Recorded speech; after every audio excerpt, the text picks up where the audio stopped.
আমার হোসাইনকে দেখে নাও। আমার এই নাতি হোসেন যখন কারবালাতে লড়াই করবে তার সিনাই থাকবে ৭২ খানা তীর তালাওয়ারের আঘাত। আহা, দেখো আমার হোসেন কাল লেগে কি করেছি দেখো, ৭২ তীর তলোয়ারের আঘাত থাকবে রে আমার ইসলাম ধর্মকে বাঁচাবার লইয়া। সাহাবাদের চোখ দিয়ে ঝরঝর করে পানি। এত তো আমরা জানতাম না হুজুর। যাক, ছোট করে একটু বোঝাই আপনারাকে যে বাবা তাহলে আমার নবী নাতি হোসাইনকে কত ভালোবাসত, নাকি বলে কত ভালোবাসত যে নামাজের মধ্যে তার খাতির। হায় হায়, ও বাবারা ভয়রা, এবার যাই হোক, তাই আমরাও ভালোবাসি, নবী ভালোবাসতে বলেছে আমরাও ভালোবাসি। বাবা গো, গতকাল শুনেছেন যারা কে খোদা জান্নাতের জামা পায়জামা এই জগতে দিয়ে ফেলেছে, যারা জান্নাতে নওজোয়ানদের বাদশাহ এই হোসেন রাদিয়াল্লাহু তাআলা তো এত মোহব্বত করে, এত মোহব্বত করে, কোনটা বলবো কোনটা রাখবো। আর একটা ছোট করে শুনেলেন, মহব্বতটা বাড়বে, দিলটা জাগবে। মা বোনের আগো, আমরা হাসান হোসেনের জীবনী কেন শুনি মা, কেন কষ্ট করে এসেছেন আম্মা জানেরা। দেখেন একদিনকার ঘটনা, আমার হোসাইনকে নিয়ে এক কোলের ওপরে নিয়ে বসে আছে, আর এক কোলের নিজের একটা বেটা নাম তার ইব্রাহিম ১.৫ বছরের ছেলে বসে আছে। অনেক নানা নাতি আছেন, অনেক দাদু আছেন, পদারাকে সহাগ করেন না, কাজে কামে পারেন না, সবসময় তো বাইরে। যখন থাকে একটু আদর খেলা করি নাতি পুতিকে নিয়ে। আমার দয়ার নবী মুস্তাফা এক কোলে বসে আছে বিটির বেটা মানে নাতি, আর এক কোলে বসে আছে নিজের বেটা যার নাম হলো হযরত ইব্রাহিম। একবার ডানে চুমা খায় মানে নাতিকে, একবার বামে চুমা খায় মানে নিজের বেটাকে। এইভাবে আনন্দ করে চুমা দিচ্ছে রে বাবা। সময় পায় না নবী দ্বীন ইসলাম প্রচার করার কারণে, টাইম পায় না। সেদিন হয়তো একটু ফুরসত পেয়েছে, টাইম পেয়েছে, এবার নাতিকে আর বেটাকে লিয়া আদর করছে। আগুনে পানি ঢেলে গেল, এবার চুমা দেওয়া দেই চলছে রে বাবা। আমার নবী চুমা দেয়, হঠাৎ করে খোদা তাআলার হুকুম হয়ে গেল, সাইয়্যিদুল মালায়েকা মুআল্লিমুল মালাকুত হযরত জিবরাইল ফেরেশতা এই মুহূর্তে নবীকে এসে বাবা সালাম করে ফেলল। আসসালামু আলাইকা ইয়া রাসূলুল্লাহ, আসসালামু আলাইকা ইয়া হাবিবাল্লাহ, আসসালামু আলাইকা ইয়া নূরাম মিন নূরিল্লাহ। নবীজি নাতি আর বেটার দিক থেকে মুখটাকে ঘুরিয়ে তাকাচ্ছেন। জিবরাইল ফেরেশতা, আচ্ছা আপনাদের জানা আছে কি এই জিবরাইল ফেরেশতা আমার নবীর সাথে কতবার দেখা করেছে? কিতাবে লিখছে বাবা এই জিবরাইল আমার নবীর সাথে দেখা হয়েছে ২৪,০০০ বার। জোরে বলেন সুবহানাল্লাহ। সুবহানাল্লাহ। ২৪,০০০ বার নবীর সাথে দেখা করেছে জিবরাইল ফেরেশতা, তার মধ্যে এই হলো একবার। হুজুর একটা কথা বলার জন্য এসেছি। জিবরাইল বলে এই একটা ভলান্টিয়ার বাইরে যেতে বাবু, এখানে আওয়াজ হচ্ছে, সামনে এখানে পিছু বাইরে গল্প করছে, বাইরে থামা তার আগে। বলে রোডে যায় না ভিতরে আয়। চিল্লাইছে কত, বুদ্ধি থাকাছে যেখানে একটা জীবন হয়েছে কত চিল্লাচ্ছে। আমার ভাইয়েরা বাবারা, এই বাবারা, জিবরাইল বলে নবী গো, ওগো আল্লাহর হাবিব, মনে দুঃখ নেবেন না, কষ্ট নেবেন না নবী গো।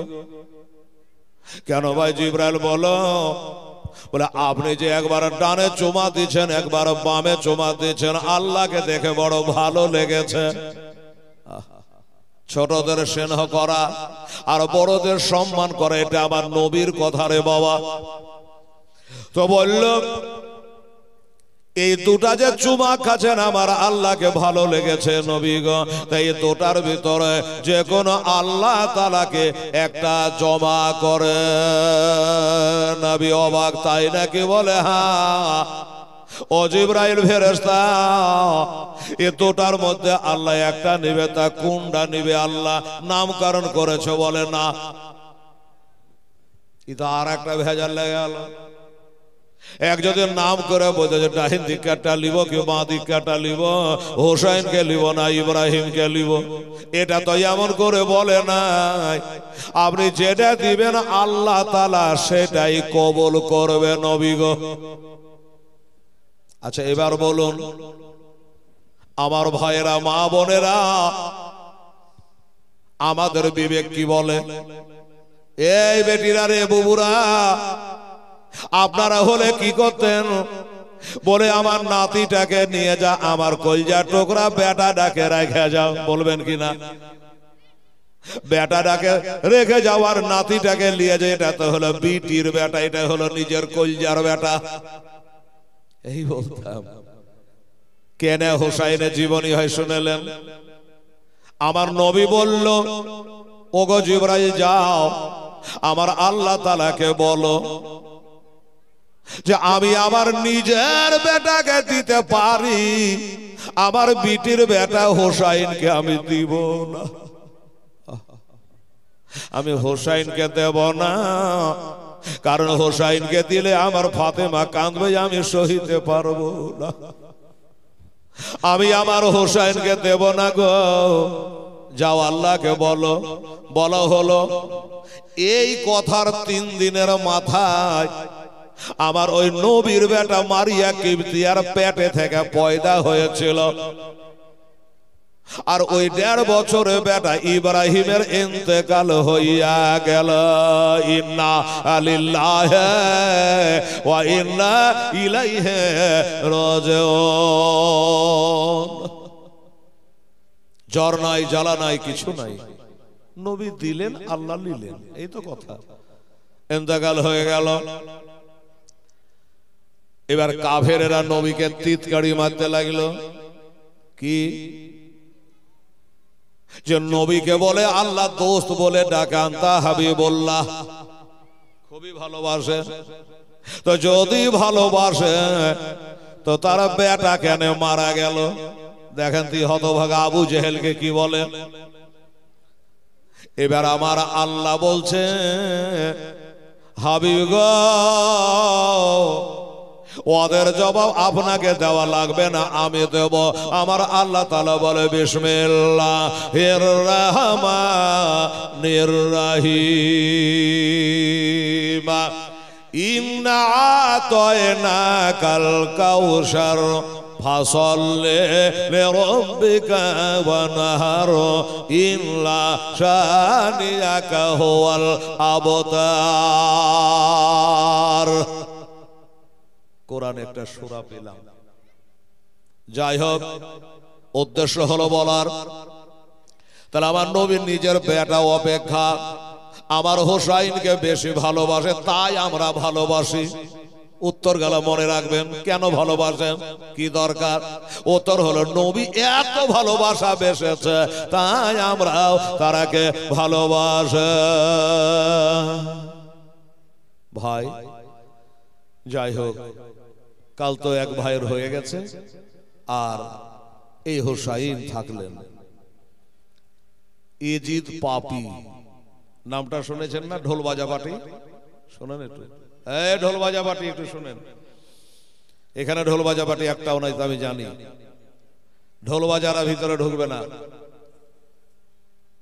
এই মুসলমানেরা, ইমাম হোসাইন রাদিয়াল্লাহু তাআলা আনহু এক ভাই চলে গেল বাচ্চা কালে, আর এক ভাই গতকালকে গেল 20 পানে। মা বোনেরা শুনেছেন তো নিশ্চয়। আজকে এবার আর এক ভাই ইমাম হোসাইন রাদিয়াল্লাহু তাআলা আনহু সোনার মদিনায় রয়েছে। মা হারা, বাবা হারা, নানা হারা, নানি হারা, বহিন হারা আমার ইমাম হোসাইন রাদিয়াল্লাহু তাআলা আনহু ভাইয়েরা, এবার এজিদ পাপী, এজিদটা কে? আচ্ছা, এজিদ কে একটু বলবো কি 5 মিনিট?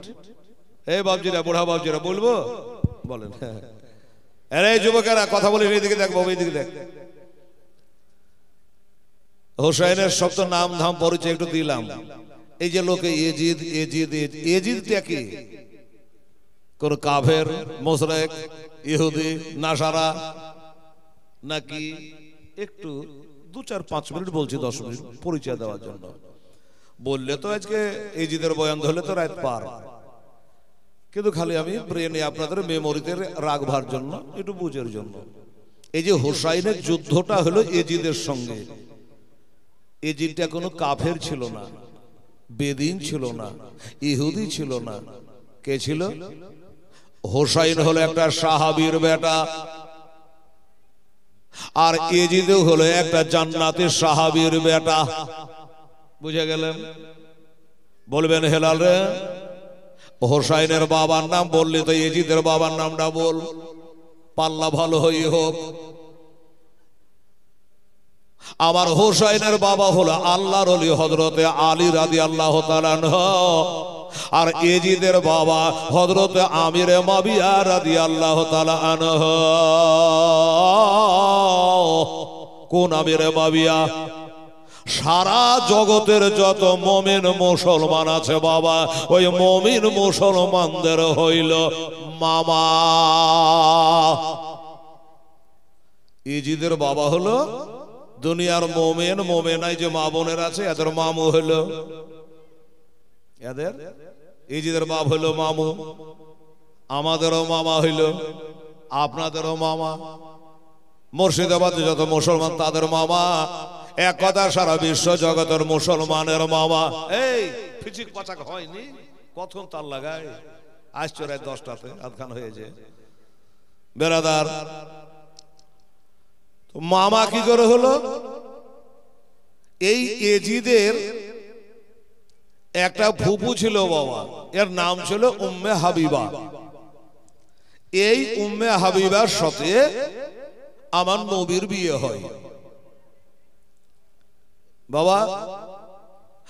যে মেয়েটার সাথে আমার নবীর বিয়ে হয়, ওটা আমাদের সম্পর্কে মা হয়। মা মুখে বলা যাবে না, একবার মা, আমাদের মা। তো নবীর বিবি যদি আমাদের মা হয়, তাহলে মার ভাইটা কে হয়? বুঝতে পারলেন না মনে হয়? আচ্ছা, বাপের শালা যেটা হয় ওটা কে হয়? এবার তো বুঝতে পারবেন। মামা। মার ভাই বোন তো বুঝতে পারলেন, বাপের শালা বোন তখন বুঝতে পারলেন, মামা। এই সূত্রে হলো আমাদের মামা। হযরত আমির মুআবিয়া রাদিয়াল্লাহু তাআলা 20 বছর বাদশাহী করেছে বাবা দামেস্ক শহরে। 20 বছর বাদশাহী করেছে। কোন একটা প্রজা টুকতে পারেনি, দোষ দিতে পারেনি, মালমার বলতে পারেনি, খারাপি বলতে পারেনি, সব আদিলে কাম করেছে। এই আমিরে মুআবিয়ার পুত্র হলো বাবা এজিদ, আর এজিদের মায়ের নাম হলো মাইসুন বিনতে নাজদিল কালব। এজিদের মার নাম মাইসুন, মনে রাখবেন। এই মাইসুনের পেট থেকে পয়দা হলো এই গুনাহগার এজিদ। আর এজিদের সঙ্গে হলো বাবা পাল্লা। ওনার বাবা যখন 20 বছর বাদশাহী করে ইন্তেকাল হচ্ছে, মওতের বিছানায় শুয়ে গেছে গো। এজিদ পাঁজরে বসে বলে, আব্বা আপনি তো যাবার টাইম হয়ে গেছে, ইন্তেকাল করে যাবে। আপনি ইন্তেকালের পর এ রাজ্যের বাদশাহ হবে কেডা? এ রাজ্যের বাদশাহ হবে কে? তো হযরত আমির মুআবিয়া রাদিয়াল্লাহু আনহু বলেছিলেন, দেখো বেটা, এ রাজ্য তোমার বাবার নয়, এ রাজ্য হলো আমার হাসান হোসেনের। তারা বাল্যকাল ছোট ছিল, তাই 3টা শর্ত করে তারা আমাকে দিয়েছিল, কিন্তু সেইগুলো এজিদ মানেনি। আর বলেছিল, আমার ইন্তেকালে পরে বাবারে বাদশাহ হলে পরে একটা কথা শুনে যা, একটা ভালো যদি জামা বানাস তো আমার হাসান হোসেনকে গায়ে না দিয়ে জানে আগে তুই গায়ে পড়বি না। বাড়িতে যদি একটা ভালো মন্দ খাবার করিস আমার হাসান হোসেনকে না দিয়ে জানে বাবা খাইস না রে, তাহলে লোকটা ভালো না মন্দ বুঝেন। এখন বেটাই গন্ডগোল বাঁধালো তো বাবা কি করা যাবে। এই করে বাবা হযরতে আমির মাবিয়া যখন ইন্তেকাল হচ্ছে, আচ্ছা ওটা মসজিদে পাঠিয়ে দেন, নিচে রাখা যাবে না, কাউকে দিয়ে না ঘরে উঁচু জায়গায় রেখে আসেন। ও মা বোনেরা আমার ভাইরা, এবার বাবা 20 বছর বাদশাহী করেন। উনি যখন ইন্তেকাল হবে বলে গেছিল বাবারা আমি যখন ইন্তেকাল করে যাব ইয়াজিদের পয়সা দিয়া জানা আমার কাফনের কাফন কিনবে না। কাফনের কথা শুনতে গেলে গা ভামড়ে ওঠে রে বাবা। বাবারা মক্কা মদিনা গেলা, 2টা কাফনের কাপড় কিনে নিয়া মক্কা শরীফে কাফনের কাপড় বেঁধে 1 নয় 2 নয় 40 লক্ষ হাজি এক লেবাসে বাবা কাফন বেঁধে মিনায় শুয়ে আছে। কবরের মতো বিছানা, কবরে মুর্দার মতো কাফন পরে বাবা। এই কাফন হযরতে আমির মাবিয়া বলল ইয়াজিদের পয়সা দিয়া আমাকে যেন তোমরা কাফন দেবে না। লোকে বলে হুজুর ইয়াজিদের মানে এত রাজ্য পয়সা করি সবই তো আপনার। বলে আমার ঠিক আছে, আমি মারা গেলে কি আমার আর কিছু থাকবে গো? থাকবে বাড়ি ঘর টাকা পয়সা, বলবে যে লোকটা করে রেখে গেল, কিন্তু ওর আর কিছু থাকলো না। 3খানা কাফনের বেশি সঙ্গে কিছুই বাবা যাইবে না। একটা চাঁদির আংটিটাও রাখবে না রে বাবা। আমার মায়েরা রে এখন তোমরা চলে গেলে মা 4 আনার নাকের সোনাটা তো রাখবে না, পায়ের তোড়া রাখবে না, মাজার বিছা রাখবে না, সব খুলে লিয়া তোমরাকে 2টা কাফন বেশি দেবে মা। একটা হলো সিনাবা, একটা হলো কেশবা। এই তোমরা 2টা বেশি, হ্যাঁ আমাদের 3টা তোমাদের 5টা। এ কাফনের পটলি বাঁধা 3 জায়গাতে 3টে কিরে মারে মা তোমাকে নিয়ে গিয়া ওই বাঁশের বনে জঙ্গলে ফেলে আসবে, আর কেউ দেখতে কোনোদিন যাইবে না। আর কেউ মায়ের কাছে যাবে না, বাবার কাছে যাবে না, ভাইয়ের কাছে কেউ আর জিয়ারত করতে যাবে না। দুনিয়া নিয়ে বিবি বাল বাচ্চা নিয়ে ব্যস্ত থাকবে বাবা। তোমার কবরখানা কেউ দেখতে একবার যাবে না। আমার আমির মাবিয়া বলছে বাবা রে আমার ভক্তরা রে, আমার যখন তোমরা বাড়িয়ে যাবে রে ইয়াজিদের পাশে দিয়ে আমাকে কাফন দিও না। বলে হুজুর তাহলে কি করব? আমরা কি আপনার ভক্ত চাঁদা করব? বলে দরকার নেই, চাঁদা করার দরকার নেই, বাজার দেওয়ার দরকার নেই, কাপড়ের দোকান যাওয়ার দরকার নেই, আমি তার ব্যবস্থা করে রেখেছি। তাই নাকি হুজুর? বলে হ্যাঁ। কি ব্যবস্থা করেছেন বলেন না গো? বলে আমার 3 নবী মোস্তফার আমি জান্নাতি সাহাবীরা আমার নবীর কাছে কাফন চাহে রেখেছে। কেমন কাফন? আমার হযরতে আমির মাবিয়া বলে আমি নবী মোস্তফার এটা গায়ের পিরহান মোবারক চেয়ে রেখেছে, ওটা আমার কাফন দিও। বলে হুজুর 3টা যে লাগবে, আমার নবী পাকের এটা গায়ের চাদর মোবারক চেয়ে রেখেছে, ওইটা পরিয়ে দিহ। আমার নবী পাকের একটা তহমাদ মোবারক লঙ্গি মোবারক চেয়ে রেখেছে, এই 3টা দিয়া আমার কাফন বানায়া দিও। হায় হায়, কত বড় জান্নাতি সাহাবী, নবীকে কত মানে জান্নাতি সাহাবী রে। আর একটা কথা বলেছিল আপনাকে বলছি বাবা, ইয়াজিদের বাবা হযরতে আমির মাবিয়া জান্নাতি সাহাবী গো। উনি বলল আমাকে যেন তোমরা করবো ছিটায়ও না, আতর দিও না। আমাদের কেউ মারা গেলে আমরা আতর ছিটাই না বাবা, কাফনে আতর ছিটাই, করবো ছিটাই, সুরমা দিয়ে অনেক কিছু করি। আমির মাবিয়া বলল করবো দিও না, আতর দিও না। বলো হুজুর সব হারে দিয়ে আপনার কেন দিব না? কিছু তো দেওয়া লাগবে। বলে হ্যাঁ কিছু দেওয়া লাগবে। একটা কাজ করিও, আমার ঘরের ভিতরে সিন্ধুকের ভিতরে একটা কাগজের পরিয়া দেখবা। হুজুর পরিয়াতে করবো আছে, আতর আছে। বলো না, তাহলে কি আছে? বলল আমার 3 নবী মোস্তফা যখন হাতে পায়ের নখ গোলা কুনি গোলা কাটতো, আমি একটা করে তুলে চুমে খাইতাম আর কাগজে পুরিয়া করতাম। সুবহানাল্লাহ বলেন। নবী মুস্তাফার হাতে পায়ের নখ মোবারক গোলা কোনে গোলা আমি তুলে তুলে এতড়ি গছিয়ে রেখেছে ওই গোলা আমার শেষ তার জায়গায় ছিটায় দিয়ে গো আর জানাজা করে রহমান ও রাহিমের নাম লইয়া আমাকে তোমরা কবরে শোয়া দিও গো। তাহলে কত বড় জান্নাতি সাহাবী তিনি ছিলেন দেখেন বাবা। এখন বেটারা যদি অন্যায় করে তো আর তো কিছু করার নেই বাবা। হ্যাঁ, যাই হোক, এবার এই ইয়াজিদ বাবি এই যে দ্বন্দ্ব লাগাইল রে বাবা, একজন গেল বিষ পানে আর একজন কারবালায় শহীদ। এই করে একটু পরিচয় আপনারাকে দিলাম ভাই। ইয়াজিদ লোকটা ভালো ছিল না বাবা, ইয়াজিদ ভালো ছিল না। আজকাল বর্তমানে নবীর সাথে দুশ্মনী করতে করতে করতে করতে কত দূর এগিয়েছে মোবাইল দেখবেন। বলছে ইয়াজিদ একটা মুসলমান ছিল, ইয়াজিদ একটা জান্নাতি লোক ছিল, ইয়াজিদকে বলছে রহমাতুল্লাহ আলাই তোবা নাউজুবিল্লাহ। আচ্ছা বলে ইয়াজিদ কত বড় পাপী আজকে শোনাবো না, শেষের দিনে শোনাবো। বাবা গো, আমরা কাবা ঘরে চোখের পানি ফেলায় কেঁদে কেঁদে আসলাম রে বাবা। ইয়াজিদ পাপী 12,000 সৈন্য পাঠিয়া কাবাকে ভাঙে চাকনাচুর করেছিল। আপনাদের বিচার দিলাম বলে ইয়াজিদ ভালো হইতে পারে?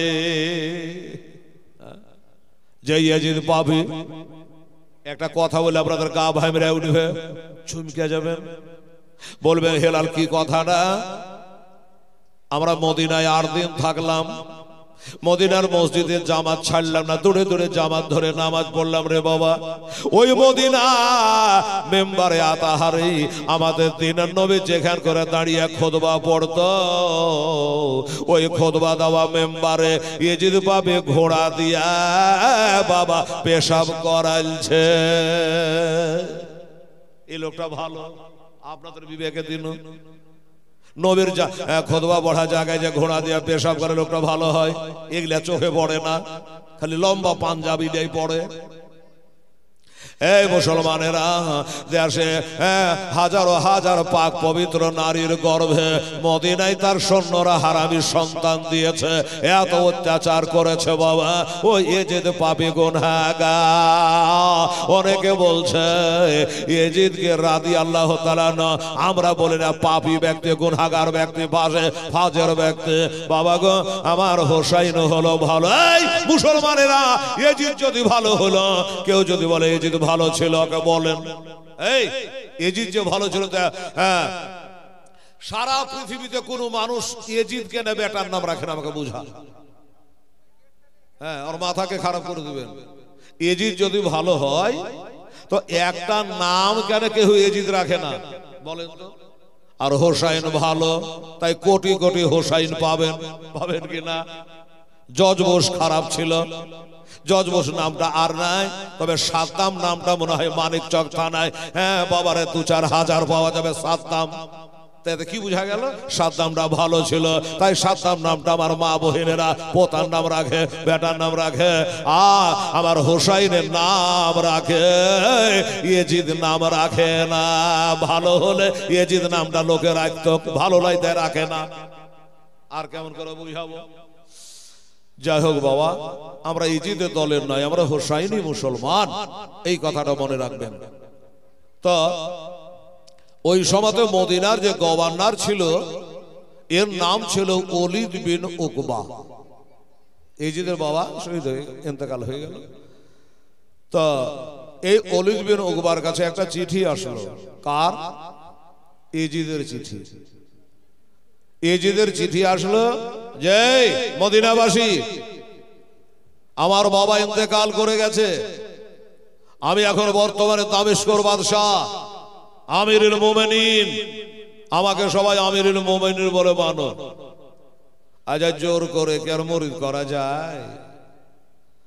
বিভিন্ন রাজ্যে বাবা চিঠি লিখতে লাগলো, ইরানে, তোরানে, মিশরে, একটা চিঠি পাঠাইলো মদিনাতে। তো চিঠিতে লেখা আছে যে মদিনার যত জনগণ আছে, হে মদিনার গভর্নর, আমার নামের সবাইকে বায়াত করো, সবাই যদি বাদ চলে যায় আমার আপত্তি নাই, তবে তিনটা লোক খাস করে নাম বলে দিচ্ছি, শুনে রাখো। এই তিনটা জানে ছুটকারা না পাই। তারা কারা? এক নম্বর হুসাইন ইবনে আলী, আলীর ছেলে হুসাইন। আর একটা হলো আব্দুল্লাহ ইবনে উমার, উমারের ছেলে আব্দুল্লাহ। নাম্বার 3 আব্দুল্লাহ ইবনে জুবাইর। এই তিনটা লোক জানে বাদ চলে না যায়, মারাত্মক লোক আছে। এই তিনটাকে আমার নামে বায়াত করো, আর যদি না হয় তারাকে অ্যারেস্ট করো, গ্রেফতার করো। হুকুম জারি করে মদিনায় চিঠি চলে আসলো। মদিনার গভর্নর চিঠিখানা পেল, মাথা চ করে ঘুরে গেল। সর্বনাশ, এ কি আগুন লেগে গেল রে বাবা! এই মদিনা শরীফে হুসাইন, যার নানা দুনিয়াকে ইসলামের আলো দেখালো, আর তার নাতি হুসাইন আজকে ইজিদের নামে বায়াত হবে, এটা তো অসম্ভব কথা। কিন্তু আমার কর্তব্য আমি পালন করি। হুসাইনকে ডেকে পাঠালো মদিনার গভর্নর। উনি আসলে কয়েকটা লোকের সাথে করে লোকালাকে বাইরে দাঁড়ালো। বাবা তোমরা এখানে দাঁড়াও, আমি তোমাদের নবীর নাতি গো, আমি মা ফাতেমার বেটা গো, আমি শেরে খোদার লাল গো, তোমরা একটু বাইরে দাঁড়াও, আমি একটু ভিতরে যাই। বলে হুজুর আমরা ভিতরে যাব না। বলে তোমরাকে ডাকেনি, আমি তোমরাকে ডেকেছি, তোমরা বাইরে দাঁড়াও। তোমরাকে নিয়ে গেলে পরে বলবে তোমরাকে কে ডেকেছে। তোর মান অপমান হওয়া দরকার নেই, আমি একাই যাই ভিতরে। লোকগুলো বলে হুজুর একাই তো যাবে, তাহলে আমরাকে ডাকার মানে ডাকে একটু বুঝান তো। আমার হোসেন বলে বাবা পরিস্থিতি ভালো নাই, একটা ভাই আমার চলে গেছে, মা গেছে, বাপ গেছে, পরিস্থিতি ভালো নাই। ও বাবা আমি ভিতরে গেলাম, যদি কোনো গন্ডগোলের আওয়াজ পা, কোনো হইচই শুনতে পা, একটু নবীর নাতিকে যদি ভালোবাসো তোমরা একটু ভিতরে আসিয়া, ওর না তোমরা বাহিরে দাঁড়াও। আচ্ছা আচ্ছা ঠিক আছে হুজুর, বুঝে গেলাম। আপনি যান ভিতরে যান, কি কথা বলবেন বলেন। ওলীদ বিন উকবা বসে আছে, আমার ইমাম হোসেন চলে গেলেন। এই ওলীদ বিন উকবা, গভর্নর সাহেব বলুন কি জন্য আমাকে ডাকা হয়েছে। চিঠিখানা বার করলো, দেখাইলো ইজিদের বাবা ইন্তেকাল করে গেছে, দামেস্কের বাদশাহ। এবার ইজিদ বাদশাহ হয়েছে। ওই এজিদে দেখেন একটা চিঠি পাঠিয়েছে, কি লেখা আছে চিঠিতে পড়ো। বলে এজিদ বলেছে এই এজিদের হাতে আপনাকে এমনি করে হাত রেখে এজিদের কাছে মুরিদ হইতে হবে। বলে তো গায়ে আগুন ধরবে কি ধরবে না? আমাকে মুরিদ হতে হবে? আমরা জগৎকে মুরিদ করি, আর এজিদ একটা বেনামাজি বাটফার মদখোর তাড়িখোর ফাঁসে, আর তার হাতে আমাকে হাত দিয়ে বায়াত হতে হবে, এটা অসম্ভব। আমার হোসেন বলল জ্ঞানী ব্যক্তি জান্নাতি ব্যক্তি যে না এত তাড়াতাড়ি ডিসিশন নেব না, এত তাড়াতাড়ি হ্যাঁ বা না কিছু বলবো না। উনি বলল আমাকে একটা রাত্রির সময় দেওয়া হোক, একটু বোঝ পার করি। মুরিদ হওয়া চারটি কথা লয় রে বাবা, কথাই বলে পানি খাও ছাইকে আর পীর ধরো যাইছে। লম্বা জামা দিলে হুড়মুড়িয়া পিসে বলে পড়ে যায় না বেরাদার। এই মুসলমানেরা, পীরের শর্ত হলো চারটা। এই চারটা শর্ত বলতে গিয়ে মেলা জায়গায় বাবা অনেক মুরিদের মনে দুঃখ হয়, থাক আর বলবো না। ভাইরা আমরা পীর মানা মুসলমান, সুন্নি মুসলমান, মাসলাকে আলা হযরত মাসলাকে হানাফিয়াতের উপরে চলি বাবা। বাবারা তাই বলল যে দেখো আমাকে একটু বুঝ পারবার টাইম দাও, একটা রাত্রে সময় দাও, এত বড় সিদ্ধান্ত নিতে পারবো না। ওলীদ বিন উকবা বলে আচ্ছা ঠিক আছে সময় আপনাকে দিলাম, আপনি চলে যান, কালকে যেন খবরটা জানতে পারি।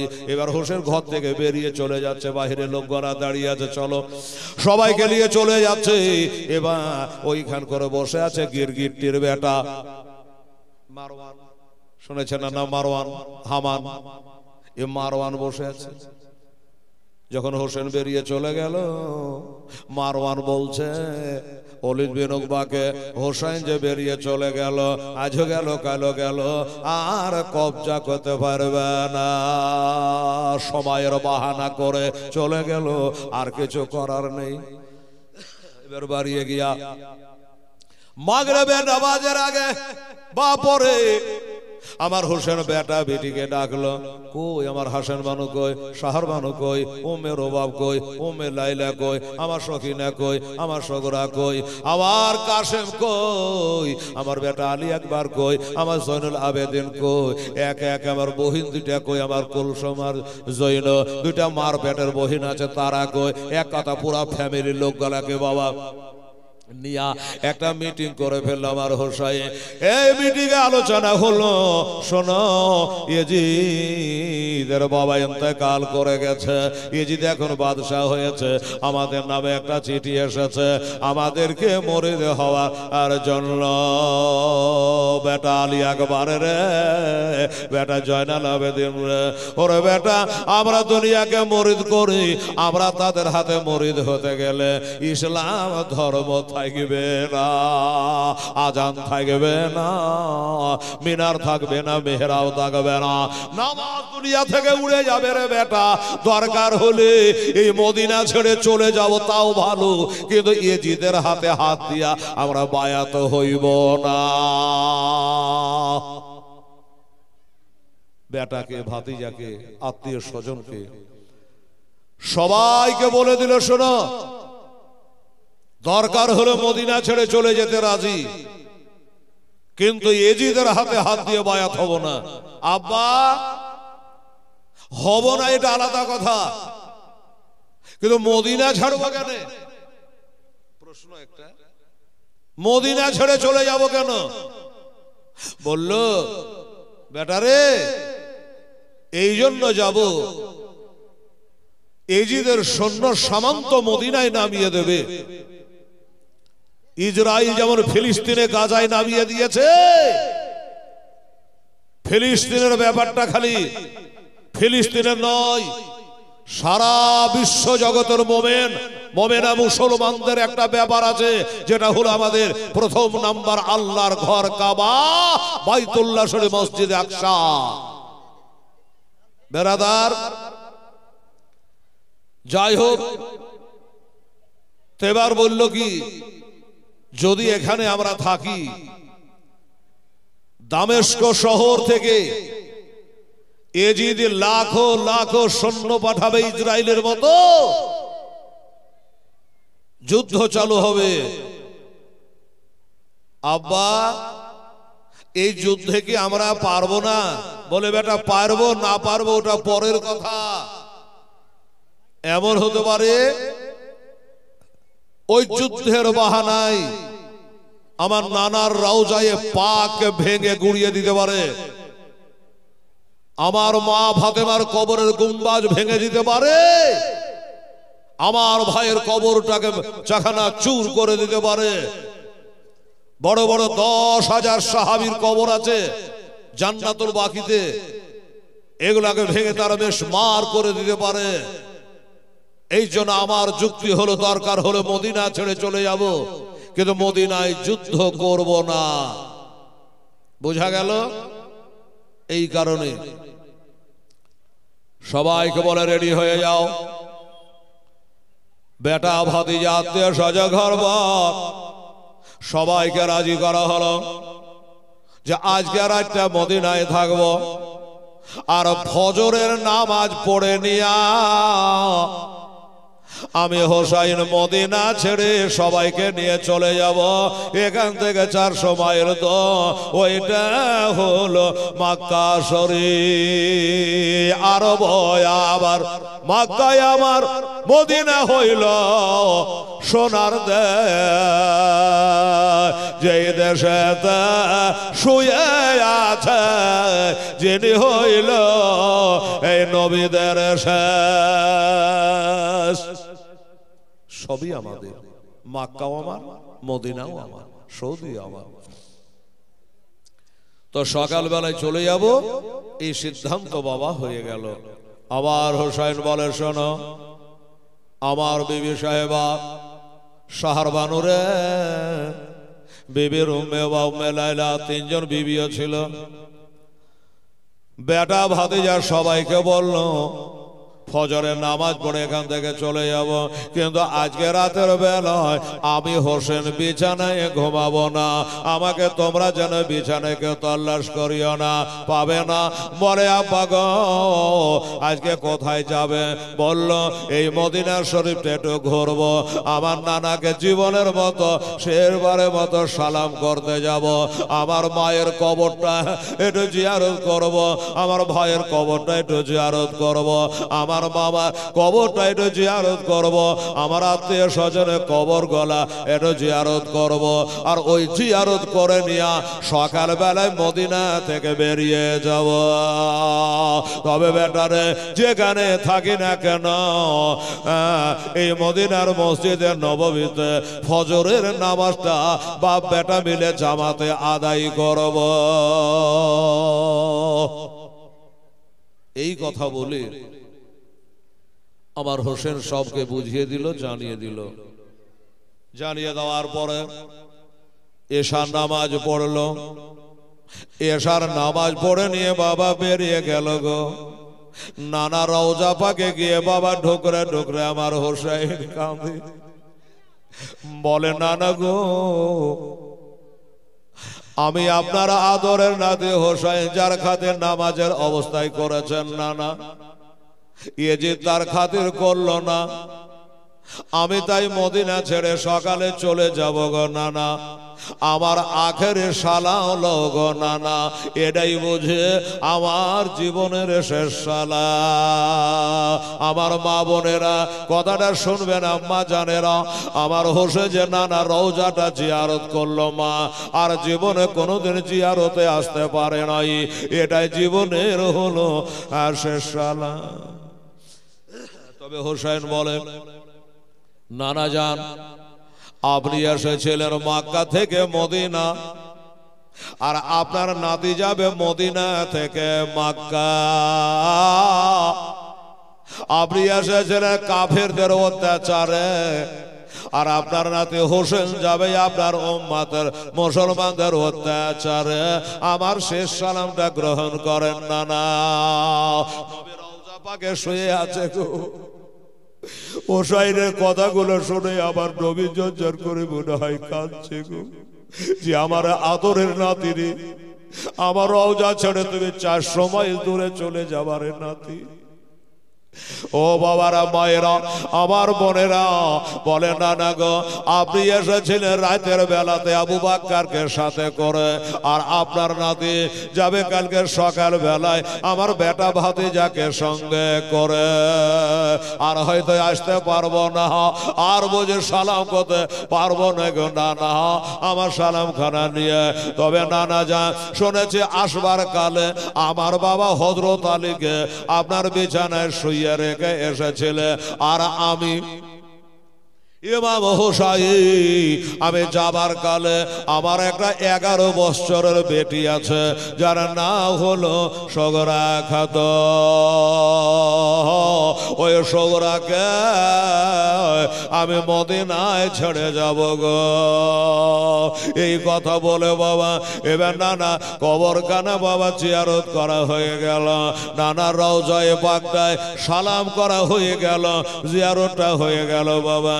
ওখান থেকে বেরিয়ে আমার কোন হাজী সাহেব থাকলে বলবে হেলাল যেটা বলছে হক বলছে, সত্য বলছে। মদিনার মসজিদের নববী থেকে বেরিয়ে পাঁজরে জান্নাতুল বাকি রে বাবা, ওই জান্নাতুল বাকিতে হর্ষে কাউকাবের বাগানে আমার হোসেনের মা ফাতেমা শুয়ে আছে গো। এবার মায়ের কাছে গেল, মায়ের কবরের কাছে গিয়া আমার হোসেন ঝরঝর করে কাঁদে। আচ্ছা বলো মার কবরে গেলে, মার কবরে গেলে কার চোখে পানি আসবে না রে বাবা? তারপরে আর একটা হলো বড় দুঃখ যে মায়ের কবর ছেড়ে আর চলে যেতে হবে 400 মাইল দূর। এজন্য মায়ের কবরে গিয়া আমার হোসাইন কাঁদে, বলছে বাবা গো আমার মায়েরা বোনেরা রে, চোখ দিয়ে ঝরঝর করে পানি ঝরে যাচ্ছে, মার কবর থেকে চলে আসছে বেরিয়ে। বাবা গো ফজরে আজান চালু হয়ে গেল, মদিনার মসজিদে নববীতে আজান চালু হয়ে গেল।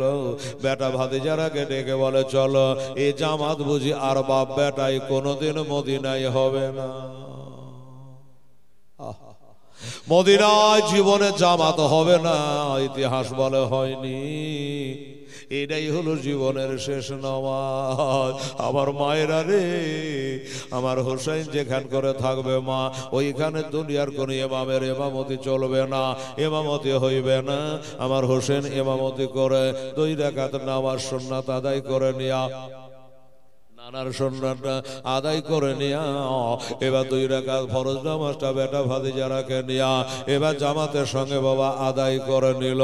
আদায় করে জীবনের মতো শেষবারের মতো দোয়া, নানা গো তোমার এই মসজিদে বুঝি হোসেন আর নাক কপাল ঠেকাতে পারবে না, আর জীবনের শেষটা করতে পারবে না। এটাই হলো জীবনের শেষ নামাজ। আমার হোসেনের কলিজা ফেটে যাচ্ছে রে বাবা, আমার হোসেনের কান্নায় বেটা ভাতিজা যারা মুক্তাদি পিছনে আছে তারাও জানে ঢুকরে ঢুকরে বাবা কাঁদছে, ঢুকরে ঢুকরে কাঁদছে গো। ও সোনার মদিনা, ওরে মদিনা মদিনা, ও সোনার মদিনা। আমার হোসাই কেঁদে কেঁদে দোয়া করে এবার মসজিদ থেকে বেরিয়ে চলে আসলো বাবা, 72 জনকে সাথে করে নেয়া। আর দেরি না করে দূরে রাস্তা আমার হোসেন এবার বেরিয়ে গেল। হোসেন বেরিয়ে চলে যাচ্ছে বাবা। আবার মা বোনেরা তারিখটা কত ছিল জানেন? জানেন না? শুনেলেন মা? ও মা বোনেরা, যেই মদিনার মাটিতে আমার হোসেন যেই দিন জন্ম লাভ করেছিল ওই তারিখটা এসে গেছে রে মা। সেই তারিখটা হলো শাবান চাঁদের 5 তারিখ। মনে রাখবেন মা বোনেরা, শবে বারাত চাঁদে 5 তারিখে মা ফাতেমার পেটে থেকে আমার হোসেন পয়দা হয়েছিল গো মা। আর সেই তারিখেই হোসেন আজ চলে যাচ্ছে রে বাবা। মনে কত কষ্ট, আল্লাহ এ তারিখে যখন আমি জন্ম হয়েছিলাম আমার নানা দৌড়ে দৌড়ে গিয়া আমাকে বুকে নিয়ে কোলে নিয়া ডান কানে আজান বাম কানে একামাত দিয়েছিল। শুনেছি নানা জান আমাকে জিহ্বা চুষিয়েছিল। আজকে ওই তারিখটা এসে পৌঁছে গেছে। ওই শাবান চাঁদের 5 তারিখে আমার হোসেন বাবা বেরিয়ে চলে যাচ্ছে। আর ওই যে 11 বছরের মেয়েটা সুগরা খাতুন, যার না আমার হোসাইনের বেটি, এই সুগরা খাতুন অনেক খাটের বসে আছে বাবা। তাকিয়ে তাকিয়ে দেখছে আল্লাহ কি ব্যাপার, আমি তো কিছু বুঝি না, কোনো আলোচনাও শুনি নাই। আমার মা চলে যাচ্ছে, আমার ফুফু জৈনব চলে যাচ্ছে, আমার ফুফু কুলসুম চলে যাচ্ছে, আমার বড় ভাই জয়নাল আবেদিন চলে যাচ্ছে, আমার মেজ ভাই হযরতে আলী আকবর চলে যাচ্ছে, আমার চাচার বেটা চাচাতো ভাই আবুল কাশেম তাও যাচ্ছে, ওয়াহাব জোহরে আব্দুল্লাহ তাও যাচ্ছে, তার মা যাচ্ছে। আল্লাহ আল্লাহ সবাই তো চলে যাচ্ছে, আমার চাচিও চলে যাচ্ছে, মা চলে যাচ্ছে, আমার বাবাও চলে যাচ্ছে। একসঙ্গে ঝাঁক মিলে এরা এত সকাল বেলাতে তারা কোথায় চলে যাচ্ছে? আমাকে তো কিছুই বলে না, কি করা যায়? বলল একবার আমার মায়ের কাছে না হয় বাবার কাছে আমি ঘটনাটা জেনে নিই। এরা যাচ্ছে তো যাচ্ছে, কোথায় বাড়ি ঝাড়িয়া যে সবাই চলে যাচ্ছে, আমাকে কেন কিছু বলে না? আমাকে কেন সাজায় না? আমাকে কেন জামা কাপড় পরায় না? আমাকে কেন ডাকে না? সুগরা খাতুন বলে আব্বা, আব্বা গো, ও আমার আব্বা হোসেন, আব্বা হুজুর, আমার মা বহিনদের সাথে করে নিয়ে কোথায় চলে যাচ্ছেন আব্বা? বলে বেটি আমরা এখান থেকে 4-4.5 মাইল দূর ওই মক্কা শরীফ চলে যাচ্ছে মা, এজিদের অত্যাচারে আর মদিনায় থাকব না, চোখের পানি ধরে রাখা যায় না। সুগরা বলে আব্বা আচ্ছা আপনারা যে চলে যাচ্ছে আমাকে কেন রেখে যাচ্ছেন? আমাকে কি নিয়ে যাবেন না? আমি কি আপনার বেটি না? আমি কি আব্বা বলে ডাকি না? সখিনাকে নিয়ে যাচ্ছে, আমার ছোট ভাই আলিয়াসগা কোলে করে বেড়াতে, তাকে নিয়ে চলে যাচ্ছে। আমাকে কেন ওঠান না, আমাকে কেন সাজান না, আমাকে কেন বলেন না? হোসাইন বলছে, বেটি রে, তুমি আমার বেটি গ্যারেন্টি, কিন্তু মা তোমার গায়ে জ্বর লেগে আছে মা, এ জ্বরের গায়ে তোমাকে নিয়ে যাওয়া হবে না। এই জ্বরের গায়ে নিয়ে যাব, হয়তো দেখা গেল 50 বা 100 কিলোমিটার দূর গেলাম, আর তোমার জ্বরটা বেড়ে গেল। এবার তোমাকে নিয়ে ব্যতিব্যস্ত হব, আমার নানার ধর্ম নিয়ে ব্যস্ত থাকতে পারবো না। বেটা বিটির ময়া তো জানছেন বাবা, এই জনের মা তোমাকে নিয়ে যাচ্ছি না। আব্বা গো, আচ্ছা ঠিক আছে, জ্বরের কারণে আমাকে নিয়ে যাচ্ছেন না, ঠিক আছে আব্বা গো। আচ্ছা একটা কথা বলেন তো আব্বা, কি আমাকে কোনোদিনই কি নিয়ে যাবেন না? একলা এখানে ফেলে রেখে দিবেন, আমি কি করে থাকবো? আমার হোসেন বলে, বেটি আল্লাহ যদি সুযোগ দেয় 1 মাস পরে তোর ভাই আলী আকবরকে পাঠিয়ে দিয়া তোকে নিয়ে চলে যাব রে মা। 1 মাস পরে তো দাদাকে পাঠিয়ে তোকে নিয়ে চলে যাও। ঠিক আছে আব্বা, বাধা দিব না। দিন ইসলাম প্রচারে যাচ্ছে, মানা করবো না, নিষেধ করব না। তবে আব্বা গো, এত বড় বাড়িতে আমি একটা মেয়ে, 11 বছরের মেয়ে অসুস্থ, আমি একলাই থাকবো কি করে আব্বা? এটাও তো একটা কথা কিনা বলেন? আমি একাই থাকবো কি করে আব্বা? একটা কাজ করে, সেটা হলো আমার ওই ছোট ভাইটা যার নাম আলী আসগার, ওই আলী আসগারকে আমার বুকখানে দিয়ে যা। আমার মনটা যখন খারাপ হবে, আর ওই ছোট ভাইটাকে নিয়ে নবীর রওজায় গিয়া কাঁদবো গো। একলাই মন ভালো করবেন এত বড় বাড়িতে? কোলের ভাইটাকে রেখে যান। হোসাইন বলে, বেটি রে,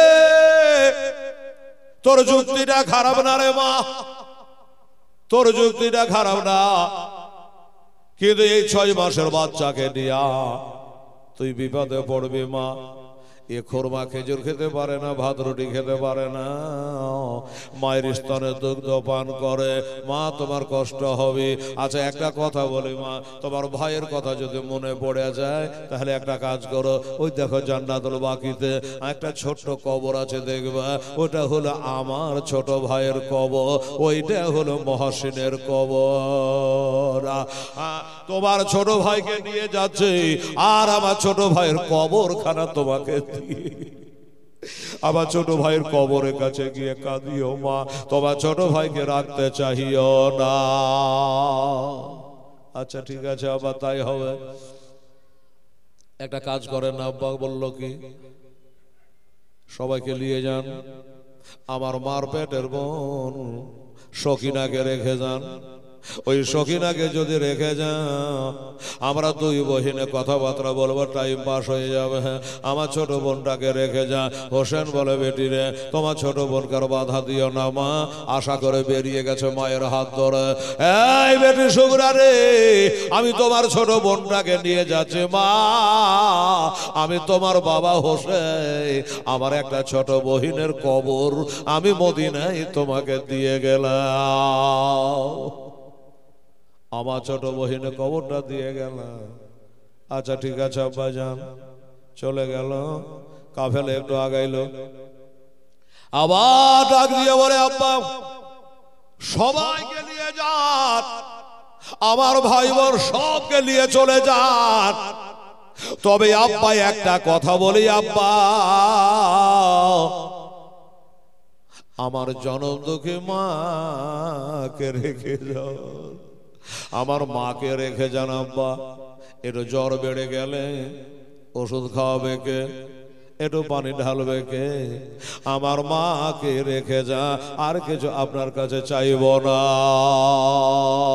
হোসাইন বলে, বেটি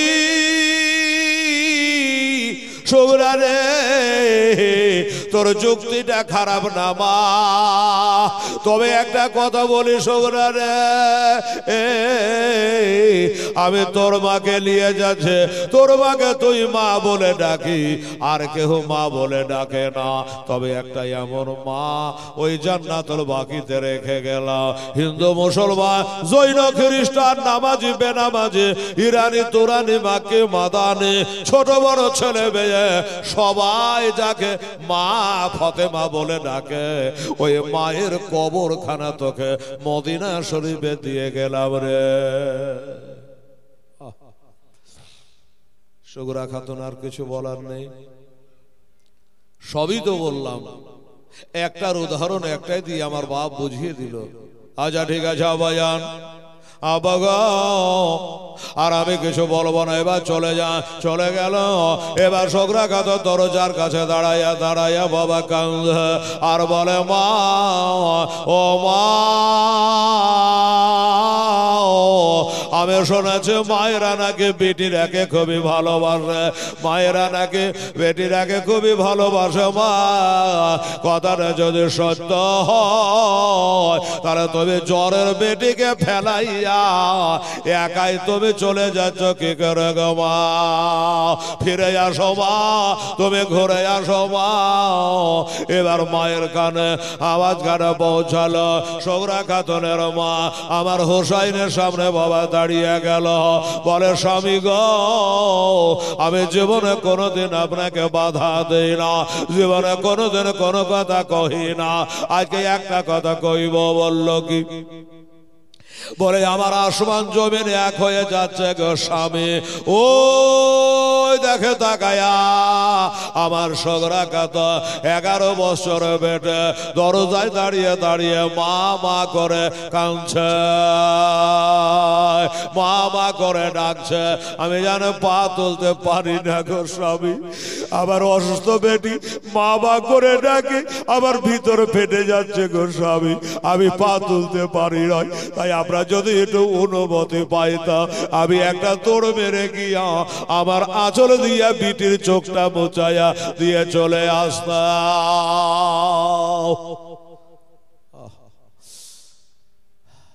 আবার হোসাইন বলল, যাও যাও, অনুমতি দিলাম।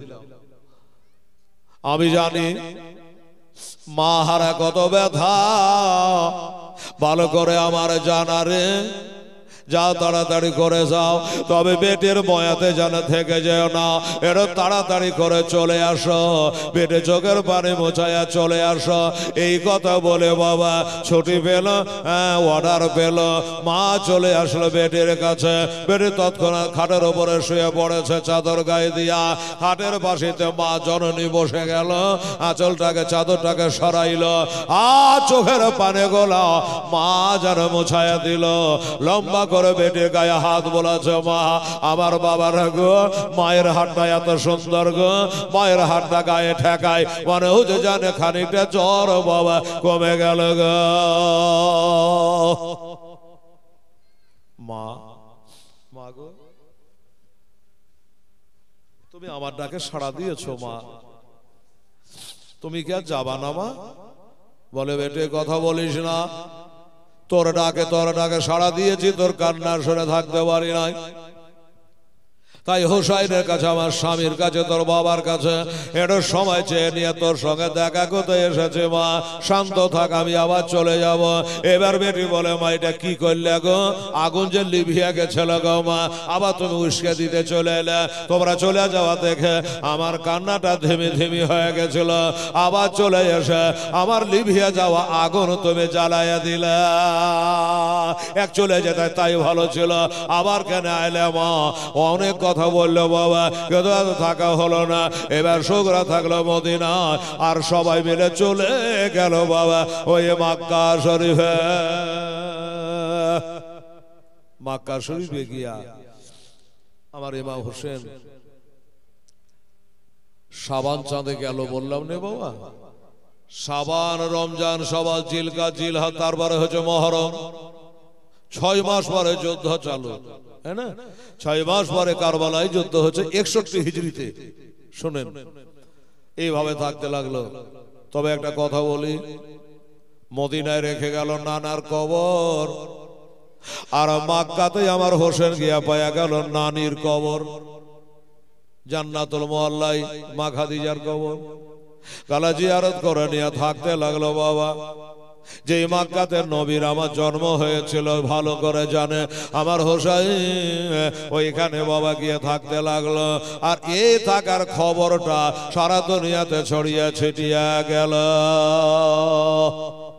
যে হোসাইন মদিনাতে নাই, তিনি মক্কা শরীফে চলে গেছে। বাবা গো, এই খবরটা সব রাজ্যে রাজ্যে ছড়িয়ে পড়েছে বাবা, যে হোসেন আর মদিনাতে নাই, মক্কায় চলে আসছে। এবার কুফা শহর বলে একটা দেশ আছে বাবা, তো এই কুফা শহরের লোকও কিন্তু জানতে পেরে গেছে, কুফা শহরের লোকও বুঝতে পেরে গেছে যে হোসাইন আর মক্কাতে মদিনাতে নাই, মদিনায় চলে আসছে। তখন তারা একটা চিঠি লিখলো আমার হোসাইনকে, যে আপনি যখন মদিনা থেকে মক্কায় চলে আসছেন, তোর মক্কায় না থেকে আপনি আমাদের দেশে চলে আসে। তারা নেতা মাথাগুলো একটা মিটিং মশওয়ারা করলো, করে আমার হোসাইনকে ডাকছে। এরা বলে দেখ, আয়না যদি দায়িত্ব নিতে পারি তাইলে হোসাইনকে ডাক, আর যদি দায়িত্ব নিতে না পারি, গাদ্দারি করি, তাহলে কিন্তু ডাকে লাভ নেই। তারা সহি স্বাক্ষর করলো আর চিঠি লিখলো। আর ওই দেশের মানুষ আবার হোসাইনের বাবা হযরত আলীকে শহীদ করেছিল, কুফার মানুষ। তো দেশ বড় কঠিন দেশ। এবার ওরা বাবা একের পর এক সব সহি করে দস্তখত করে আমার হোসাইনকে মক্কায় চিঠি দিতে লাগলো।